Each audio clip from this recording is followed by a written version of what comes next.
आजच डाउनलोड करा आणि तुमच्या आवडत्या मालिकांचा आनंद लुटा। तुम्ही इथं तोंड वर करून इथं कसं काय आलात? लाज कशी वाटली नाही हो तुम्हाला? एक तर तुमची मुलगी घरात घुसलेली आहेच आणि आता तुमची तोंड आम्हाला बघावी लागणार की काय?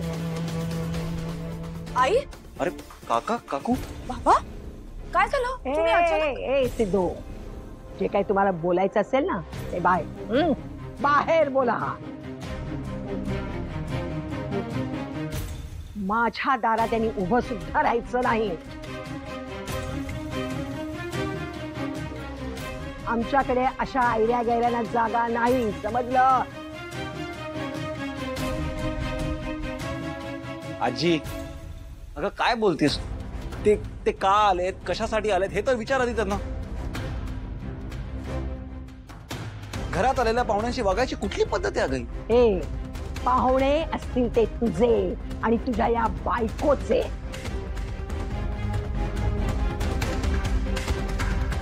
कुशाल त्या चुली पुढे घेऊन जाताना चहा फराळ काय द्यायचं ते दे।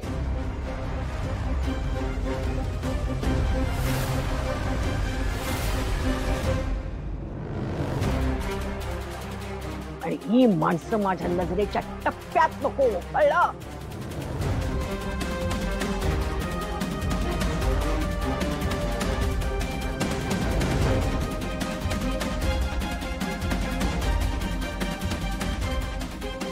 भावना, हा सगळा काय प्रकार आहे ग? हे त्यांना कशाला विचारताय तुम्ही श्रीनिवासराव?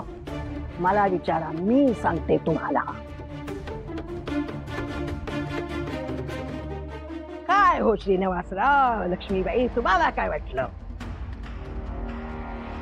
तुमची मुलगी चांगल्या श्रीमंत मुलाच्या गळ्यात बांधली म्हणजे ती अगदी कशी सुखात समाधानात ऐश्वर्यात डोळत असते?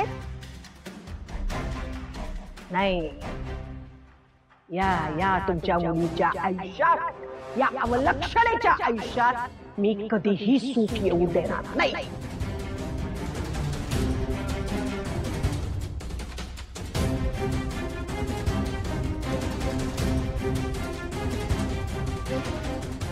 हो, तुम्ही अवलक्षणा म्हणते आमच्या मुलीला?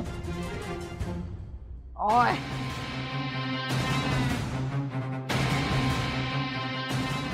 ती जशी आहे ना तेव्हा तेच नाव तिला समर्पक आहे, अवलक्षणा।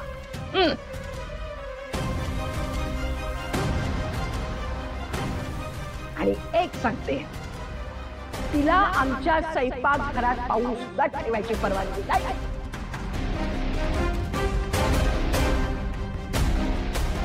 सिद्धूची खोली सोडून तिला इतर कुठल्याही ठिकाणी जाण्याची परवानगी नाही, वावरायची परवानगी नाही। अहो इतकंच काय, तिला आमच्या घरातलं पाणी सुद्धा वर्ज्य आहे।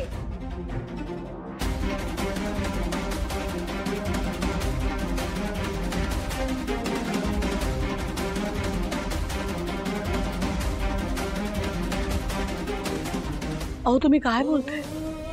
तुमचा नातू माझ्या लेकीला लग्न करून मानाने इथे घेऊन आलाय ना? काकू, मी तुझ्या घरच्यांशी बोलते। रेणुकाताई, अहो तुमची लेक सिंचना पण पळून लग्न करून आमच्या घरी आली होती हो, पण तिला नाही आम्ही वाईट वागवलं कधी? विचारा तिला आमच्या घरात कशी वागणूक मिळाली? विचारा कधी तिला कोणी वाईट वागवलंय का? सगळे प्रेमाने बोललेत, वागलेत तिच्याशी, कधी कोणी चुकीचं वागलं नाही। लक्ष्मीबाई, ही गाडे पाटलांची नात आहे, तिला त्रास देण्याची तुमची हिम्मतच कशी होईल? पण मी तुम्हाला सांगते, ओ या अवलक्षणेचा मी छळ करत होते, करत आहे आणि करत नाही।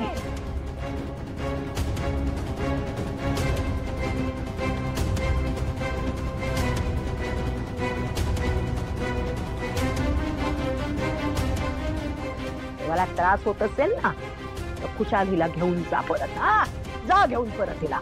पास झाला आजी. सिद्धू, खूप बोललीस तू आता. आई हे माझे सासू सासरे हे लक्षात ठेव तू. त्यांचा आणि माझ्या बायकोचा जर तू अपमान केलास तर मला सुद्धा मर्यादा सोडावी लागेल आजी. सिद्धू, सिद्धिराज प्लीज प्लीज तुम्ही काहीही बोलू नका. उगाच विषय वाढवू नका. भांडणं होती. आजी अगं ते काय फक्त सिद्धूचे सासू सासरे नाहीये, आपल्या सिंचनाचे पण सासू सासरे आहेतच ना. जशी भावना आपल्याकडे सून म्हणून आली आहे तशी आपली सिंचना पण त्यांच्याकडे सून म्हणून गेलीच आहे ना आजी. आई मला असं वाटतं की त्यांचं नक्की म्हणणं काय ते आपण ऐकून घेऊया का.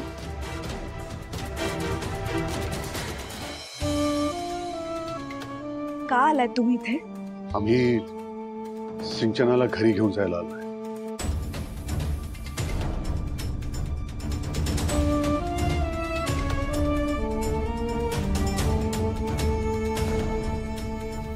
रेणुकाताई, अहो आम्ही सिंचनाने परत घरी येण्याची खूप वाट पाहिली,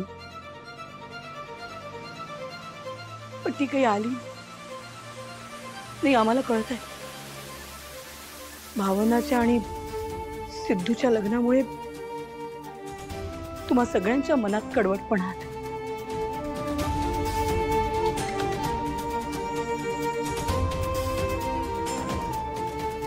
पण हा कडवटपणा एकमेकांशी बोलूनच दूर होऊ शकतो ना. सिंचनाचं आयुष्य हरीशशी जोडलं गेलेलं आहे. आमच्या हरीशचं आयुष्य तिच्याशी जोडलं गेलंय. त्यांच्या भविष्याच्या दृष्टीने विचार नको का करायला आपण. हे बघा, तुम्ही मला लाख घरी परत घेऊन जायला आला असाल, पण मी त्या घरी परत येणार नाहीये.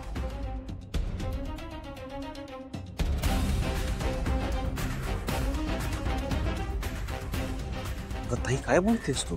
योग्य तेच बोलते ती. अरे तिथं काय आहे म्हणून सिंचना आपली परत घरी जाईल रे.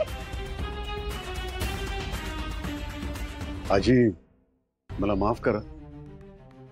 तुमच्यापेक्षा वयानं लहान आहे तरी सुद्धा बोलतोय. हो, सिंचना आणि आमच्या हरीशचं खूप प्रेम आहे एकमेकांवर. म्हणून तर त्यांनी सगळ्यांविरुद्ध जाऊन घरून पळून जाऊन एकमेकांशी लग्न केलं. अहो निश्चितच त्यांना एकमेकांच्या बरोबर भविष्य दिसलं म्हणून तर त्यांनी एवढं मोठं पाऊल उचललं.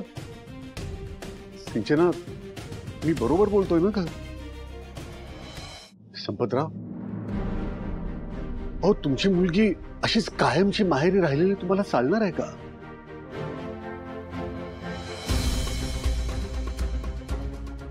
असं काय करताय. अहो मुलं लहान आहेत, त्यांनी काही निर्णय घेतले ते चुकले, पण म्हणून आपण असं वागून कसं काय चालू.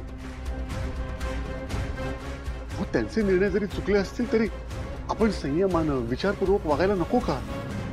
पण तिचीच इच्छा नसेल तर मग काय तिला हाताला धरून बाहेर काढू.